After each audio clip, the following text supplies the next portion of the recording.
Hello, everyone. How you doing? Life sucks, doesn't it? It sucks, but it's also pretty funny, always entertaining. There's always a lot going on. You can always count on that. It's never a dull moment when you live as a human being on planet Earth. No, I mean, I have a good sense of humor about things, as much as like the last week and a half or so has been wretched in a lot of ways. I'm hanging in there. I realized that amidst all the studio chaos, if you're new to this show, I'm sorry, because you don't know what I'm talking about, but let me make this quick. I didn't cry one time. Isn't that impressive? I'm pretty happy about that part of the whole thing. Anyway, hi guys. It's me reading stuff. I'm Robin O'Neill. This is a podcast that is basically just me talking to you guys, asking you questions, saying some things about my life, and I drop in something I've read either that week or in the past that I really, really like, that makes my body feel different when I read it. And that's how it goes. That's all it is. I'm a visual artist. I have no credentials to be doing a podcast about literature or poetry, but I do it anyway because I don't give a fuck. Last week I told you guys about the movie nights I was giving to myself, which got sidetracked a bit, or derailed, I should say, due to the intensity of my situation I was going through last week. But I did watch Night of the Iguana, starring, is it Richard Burton and that hot lady, what's her name? Oh God, I should have prepared more for this. A hot lady, and then the great actor Grayson Hall, who is such a standout in that movie. I think she got an Academy Award for it. And there's this opening scene that is this not a priest, maybe a reverend or something, some sort of man of the cloth in front of his congregation on a Sunday service. And he just loses his shit like a maniac. He goes maniacal and yells and chases every single congregation member out of the church. And it was such an awesome opening scene that it really made me jealous to have never seen anything like that in real life. And it reminded me how this might sound horrible of me, and I don't think it's horrible. I don't know what it is, but one of the biggest dreams of my life, something that I think I will not feel complete in this lifetime if I don't get to experience this, is that I've always wanted to attend a wedding in which one of the people who are about to get married doesn't show up. And there's this weird moment where somebody comes to the front and tells everybody who is awaiting the ceremony, you know, they say something awkward where you really realize, okay, so-and-so didn't even show up. Oh my God. I want to be, and then I want there to be, like, they have the reception anyway and everyone just goes crazy and has fun anyway and, you know, wonders what happened. I know that would be, I mean, when I say it now, I realize it really is horrible. But ever since I was a kid and I would see things like that on TV, I was like, oh God, I want to live that. I want to experience that. There's something so raw and unbelievable about it, and like jam-packed full of human emotions and embarrassment and almost excitement, because no matter what, if someone is like darting out of their own wedding, I also have to say that person is probably doing the right thing for themselves. Is it bad timing? Yeah, it's really bad timing. But it's also just life. This kind of shit happens. Have any of you guys ever experienced that? If so, I do need to hear all about it. Send me an audio letter to info@robinoneal.com. You guys can follow me on Instagram and Twitter, which I really don't look at, to be honest with you. I'd like to start, but I just don't. And I am on those at the handle @Robin with a Y _ONEIL. I also have a correction from last week. I believe I said last week that I have been doing, did I already? Well, anyway, I believe that I said I have been doing this podcast for almost 6 years, but it's actually been 6 years. It's been almost 7 years. So my apologies for messing that up. Now, I have been recording throughout the week, so I'm going to now include those mini recordings so you'll get an update on what's been going on here particularly if you're following the drama of my huge drawing being ruined by mysterious substances that look like baking powder. So you'll get to hear all about that, and then I'll do another quick update on what's happened as of today, and then we're going to read a little something to you and get the hell out of here. All right, you guys, I hope you're doing well. I think about you guys a lot. I hope you're, satisfied in life right now. I hope you're getting enough rest. I hope a coworker just brought you some coffee. I hope your lunches are pre-packed and have so many grapes in them. I do wish I had coworkers to bring me food. Every time I see it on TV, I just, where somebody comes in with one of those big bags from some restaurant and then passes everything out at a table for everybody. Oh my God, I would do anything to do that. The only times I've gotten to experience that are when I go to residencies and there's like some moment where everybody is eating the same food for a certain kind of lunch. I'm so into that. And when they ask you like, okay, what do you want? Here are the list of things that you can pick from. Do you want a turkey sandwich? Do you want a roast beef sandwich or a veggie sandwich? And you get to like either click it off yourself or somebody's writing it down. That makes me feel so special. I realize that's a lot of people's daily lives, maybe. I don't know. All right, back to the matter at hand. Stay tuned. All right, you guys, it's Saturday night. I just thought, why don't I just let you into my studio? Let's follow this process of the turmoil I put myself through in order to make these large drawings. P.S. I'm not sure I'll ever do this again. I think this could be my swan song and my goodbye because this is too much for me. This is just... The amount of shit that goes on when I try to make a large drawing is just outrageous. And now I've added in, it was hard enough when it was just a mechanical pencil and a piece of paper.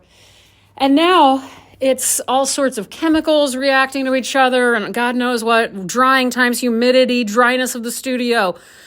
I don't know. So anyway, I have turned into an art conservator, done my best. I just said best without the T. That's the new way to say it. I'm claiming that as my own invention. I did my best to fix it, to make it look more natural. I don't think anybody will notice it anymore. An art conservator or registrar might notice that there's something slightly different about those areas, and I kind of wish I wasn't saying all of this because now anybody who sees this piece will look for these things, but if you listen to this podcast, but whatever. I think that now I'm just focused on those areas only, so I see it. It's like, it might as well be neon pink polka dots all over those parts at this point. That's just how your brain acclimates to something like that when I've already been staring at this thing so much for so long, and now this. But anyway, long story short, I could get into it with any painting nerd who would like to talk to me about this. Actually, I don't even know if I would. It's so exhausting and annoying to me. This is why I don't paint, by the way. So, you know what? Correction.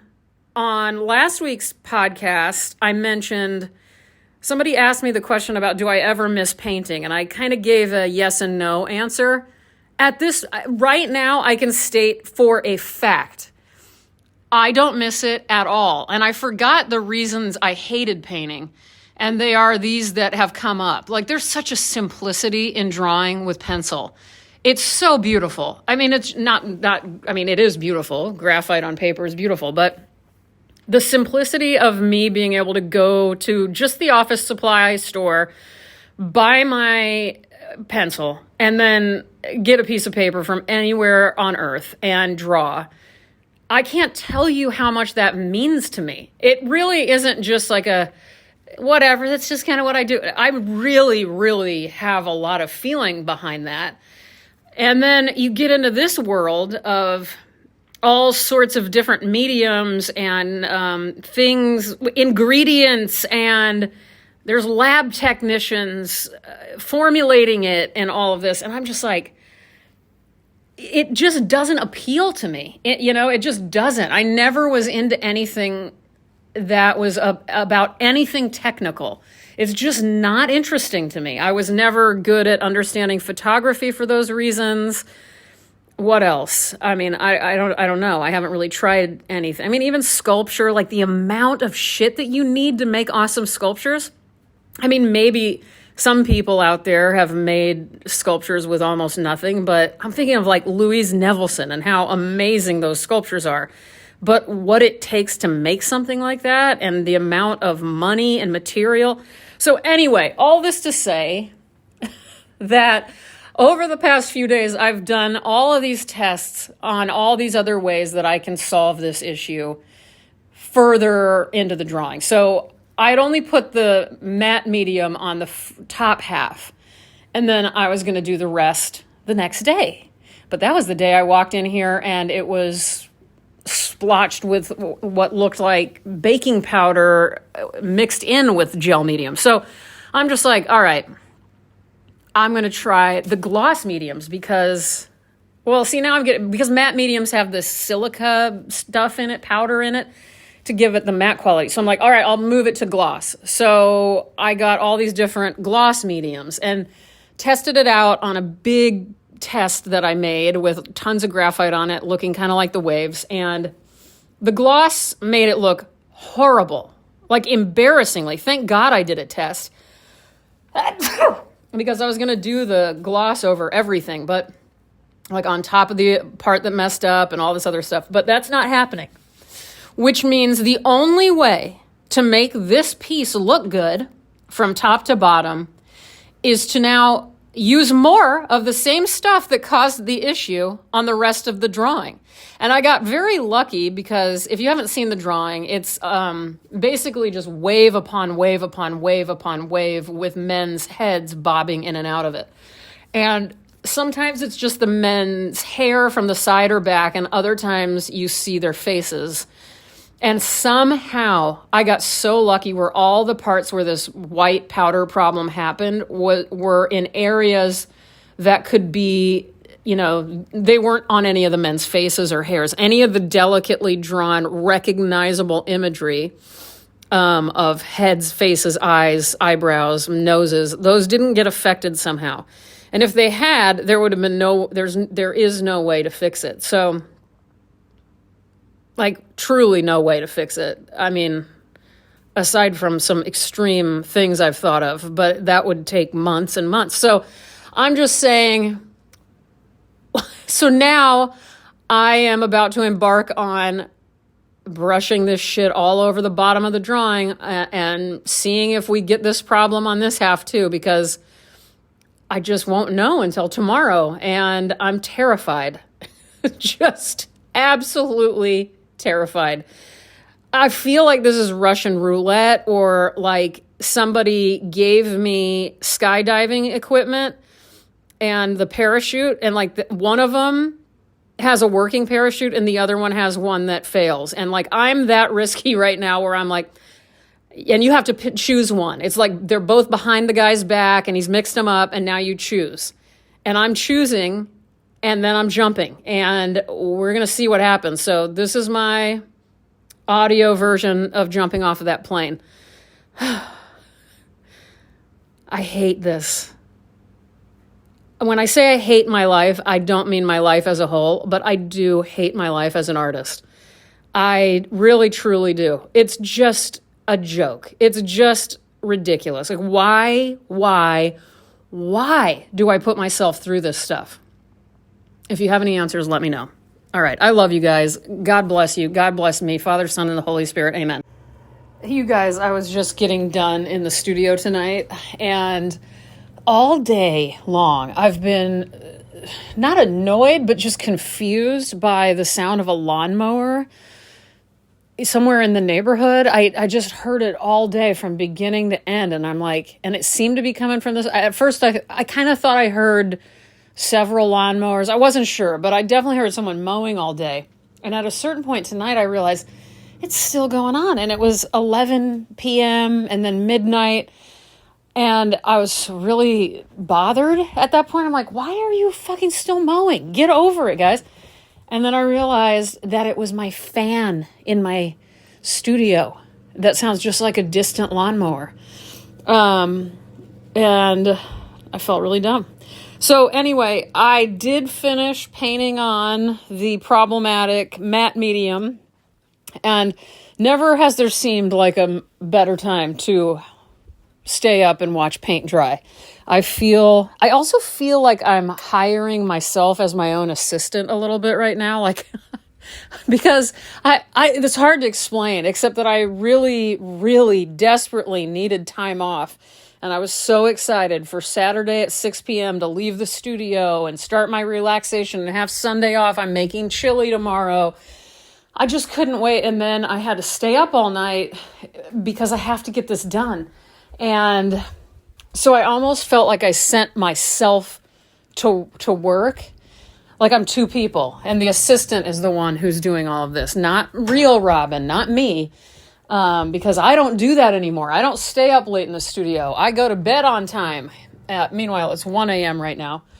And I am going to take a bath, and then I'm going to peek at it one more time before I try to go to sleep. But it's going to be real hard to sleep tonight, not knowing if this drawing's about to be further ruined. And this is not everything, because this is the bottom half of what I can work on, but there's so much more underneath that on this drawing. That's rolled up. Like I've explained to you guys, the drawing is bigger than my wall. So there's the bottom quarter that's still left to be dealt with too. So far looking good. That's all I got for now. Goodbye. Okay, I'm back on the mic. I just listened to those so I would remember what I had spoken to you all about. First, I would like to ask a question I've been thinking about. I don't ever ask you guys what you're reading, but I'm very interested all of a sudden. I'll be honest, normally it doesn't interest me. I'm good with what I'm reading, but right now, I think that might be true. As horrible as that sounds. This is the episode of horrors. Everything horrible I could think, I'm saying it. No, I do care about what you guys are reading. A lot of you have influenced me greatly as a reader. So what is it that you guys are reading that you think I might like, or think you're like, no, you would never like this? I'll be honest with you guys. Oh my God, I haven't even told you guys this. I am obsessed with the celebrity Holly Madison. Who out there even knows who I'm talking about? Holly Madison, if you don't know, was first known to us, the world, as one of the girls next door on the E! Hit reality show from 2000, I think it was 2003, believe it or not, or 4 or 5, I don't know. 2000s. And she was one of the girls who lived in the Playboy Mansion with Hugh Hefner one of his girlfriends. And I will admit, I watched the show until Holly left. She left after the 5th season or something like that. And I always loved Holly. And she had this line of tube socks that she came out with that I got and wore regularly. I loved her tube socks. They're like old-fashioned athletic tube socks with the 2 stripes on them, and they came in Holly Madison colors and all this stuff.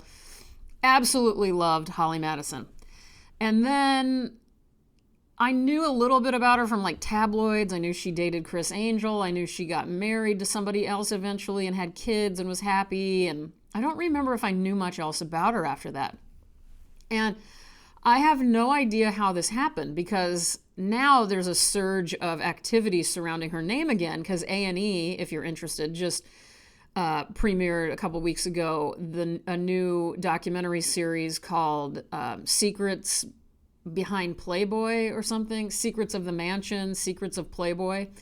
And Holly makes some appearances and is interviewed based on her experience at the mansion, because here they were in their early 20s, these girls, and mid-20s, and Hugh Hefner gave them a 9 p.m. deadline, and, what is that called? I don't even know, because, hello, I'm an adult. Curfew, 9 p.m. curfew. None of them could go out after 9 p.m. And all this crazy stuff. Anyway, that's beside the point. So right after I got into Holly again, maybe a month ago, I started seeing these ads for her new, appearance in this documentary. But anyway, back to me asking you guys what you're reading. So I'm reading the Holly Madison book, Down the Rabbit Hole, which is her experiences living in the Playboy Mansion, which I have to say is very fascinating to me. But then what happened, while I've been going through all of this stuff with this drawing over the last week, I decided to just, like, when I wasn't reading her book, I felt like I missed her voice or something. I don't know. Like, I needed to be, for whatever reason, I needed to be immersed in the world of Holly Madison, who is nothing like me, like 0% like me. I can't think of any way she's like me. But for some reason, it brought me a lot of comfort. You know, usually I get comfort from something that makes me feel like I can identify or whatever. I don't feel like I can identify with any of this. By the way, I did go to the Playboy Mansion right when she moved out, believe it or not. Not as a guest. Well, I was a guest. I got a solo walking tour, and I got to explore a bit on my own. One afternoon, it was actually morning. I arrived at 11 a.m., I didn't know Holly had moved out, but they gave me the inside scoop, so I knew that before the tabloids got it. It was kind of fascinating. I think that was the time. Either that or she moved out and then the new twins had just moved in or something like that. But anyway, so I do have photos of me throughout the Playboy Mansion. I was in the grotto, I was in the game room, I was in the front. I mean, I parked my shitty rental car right there in that central circle driveway. It was so crazy. Well, anyway, back to Holly. So I found out, okay, Holly, I just started to look up interviews with her, but then it turned out, oh my God, Holly Madison has her own YouTube page where she does Q&As and she just talks to us about stuff. And then I started to watch some of those and I got obsessed with those and I just kept watching. I have now, since yesterday, I think yesterday I watched my last Holly Madison video. I've watched every single video Holly Madison has put on her YouTube page.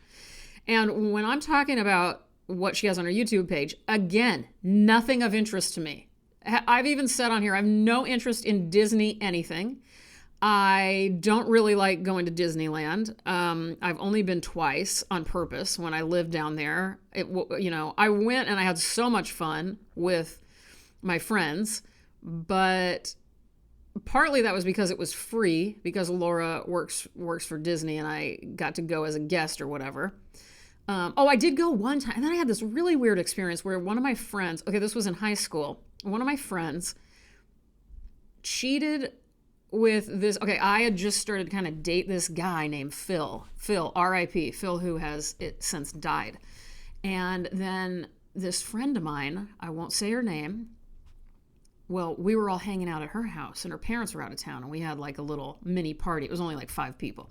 Hanging out, having a good time, and I got to kiss him for the first time, and it was really exciting. I go home because I'm a good kid, and I go home at my curfew, just like Holly Madison at the Playboy Mansion, and I find out the next day, this girl, one of my closest friends, made out with Phil and went way further than I did with him. So I was very mad at her, and I blocked her out of my life. I said, well, I'm not going to talk to you. I am not going to be treated poorly, and I have no regrets. So anyway, get out of that friendship. She calls me that summer, I think, many, many months later, half a year later, and she's like, hi, I know we haven't talked, but my parents are taking me to Disneyland. They said I could take one friend. Will you go? And I said, yes. Apparently, I can be bought. So I don't know. That's all it took. From what I remember. I don't know, maybe I thought about it for a while, maybe I didn't.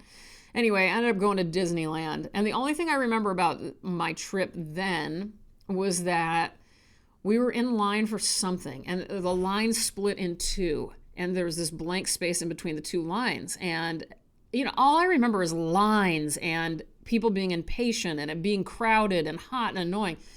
And then there was this kid, a little kid, like 5 years old, who was face down in the center of these two lines.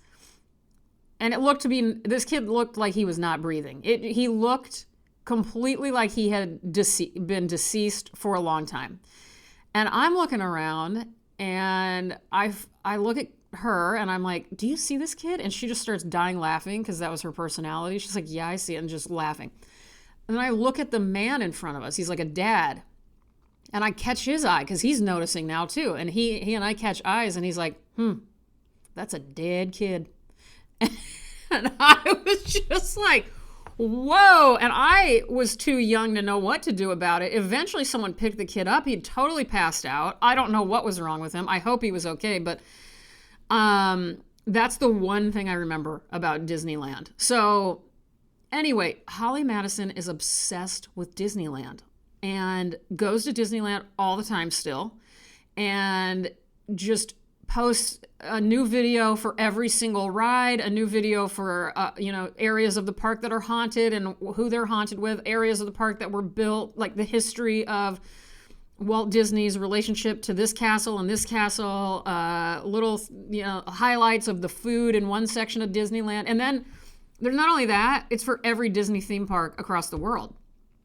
And then the other thing is like contouring makeup tutorials, which again, I have no interest in. I am never going to contour my face. I will wear some makeup, but I'm talking some mascara and that's about it. So, well, more than that, but barely more than that. But I will say the contouring videos were kind of helping me with this process of trying to fix this drawing, because I guess the way people who really do that kind of makeup approach it is I see her looking in the mirror. I found it fascinating, looking and then looking at angles and then deciding where she needs to shadow. I mean, it's just basically drawing, right? Or painting. So I kind of found it inspirational, I guess. And then what's her other main topic? It's just topic after topic that I don't give a shit about. Harry Potter. Yeah, Harry Potter is another one. There was a Game of Thrones one. Never seen it, never want to. Just a bunch of shit I don't care about, but I am obsessed with every word coming out of her mouth. It is so... What I love about this is that I don't even know why. I love her voice, though. I do feel like I'm, have you ever had this? I just want to be her friend. And I don't know, but again, I don't know why. And I do think she would like me. I think she would also... Oh, I just cut myself up. Sorry about that. I think she would also like me as a friend and not know why. I just have this feeling. So wish me luck on that one. I don't even know what I was talking about, but here I am checking in. As of now, it's Thursday, and I have worked very hard on this drawing. And I will say, wait for it, I fixed it, y'all. I did. It's all fixed. And I think I mentioned this in one of the audio takes I did while I was looking at it and assessing it.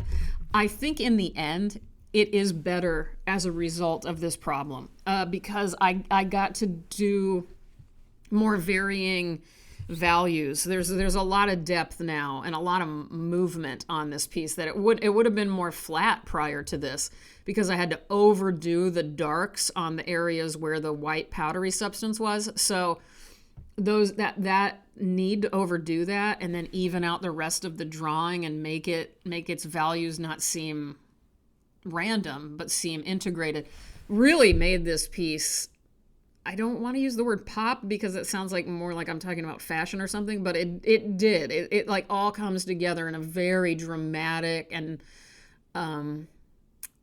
dynamic way. And it wasn't that before. It was something else that I really liked, and that's what I planned on, but this is better. So, was it fun? Hell no, it wasn't fun. I am traumatized by this. Truly, truly traumatized. And I don't know where to go from here, because I had so many drawings of this nature planned for my next show. I mean, and then in the future, like I thought, this is it, guys. This is what I'm going to be doing now. I found my new thing and I love it. And now I can't do this because it's not worth, when I was painting, and by the way, it was every day painting more and more with that same matte gel medium. And me going like, I don't know what's going to happen. And you don't know, like you could hair dry it and see what it looks like, but that's not really dry yet. It takes a while for you to see what it's really going to look like. And so you had to wait. And the amount of times I walked into the studio with my eyes closed and just like, okay, like, and again, I've been alone. Damien's been out of town. So I've just been almost like holding hands with myself and comforting myself in these ways. It's been so bad. Anyway, point is, we're good. We're good. I'll never look at it the same, even though I'm happy with the way it looks. But I'll never be just it holds a lot of difficult weight for me. That's all. Okay, I've got something to read you. Before I do, another thing about Holly Madison is that she's recently come out. She is not neurotypical. She's somewhere on the spectrum of Asperger's. So I thought that, I just remember back in the day when Girls Next Door was on, she got made fun of a lot for seemingly being robotic and unfeeling or something. I just remember there were always clips where they would make fun of reality show people or whoever, celebrities.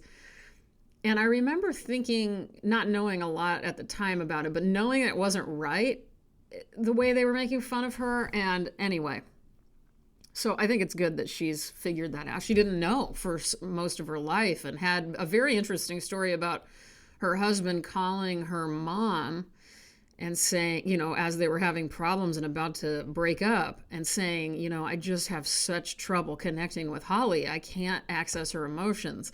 And she overheard her mom say, well, when Holly first of all, she's always been like this. This is just how she is. So it's not just you. And even when Holly was little, her teachers feared she might have been autistic. And Holly had never been told that by her mom or her family. So nobody's ever, brought it up with her. And when she heard that, it was like her whole world made sense to her. So maybe I should read some Holly Madison on here. But for today, I am going to be reading, and I thought I had read this on here, but I find no evidence that I ever have. So this is something I bookmarked a while back and just absolutely loved it. It's from a blog called Poetry Changes Life that I don't know a lot about, but I've stumbled across a few different times and really enjoy it. I'm going to sign up for their newsletter, so I'll put a link in the description so you can find Poetry Changes Lives. It's just great. They have daily, at least when I was looking at it, they have daily entries, usually related to some person of notoriety's birth date or death date. So this was on December 5th, 2021, and it was on the day that Mozart died. And it was said that very few people came to Mozart's funeral when he died, and nobody really knows how he died, apparently. There's a debate anyway about it. And a few years before he died, Mozart had a pet starling that he kept not in the house, in the backyard, and he loved this bird, and he taught it to sing some bars of his own music, which he recorded in his notebook. And when this starling died, he was very distraught, and he carried out a funeral for the bird. And he recited a poem at the funeral that he wrote he wrote this poem for the funeral, and it's called A Starling. Here lies a dear fool, a little starling, in the prime of his brief time. He must feel death's bitter pain. My heart is riven thinking of him.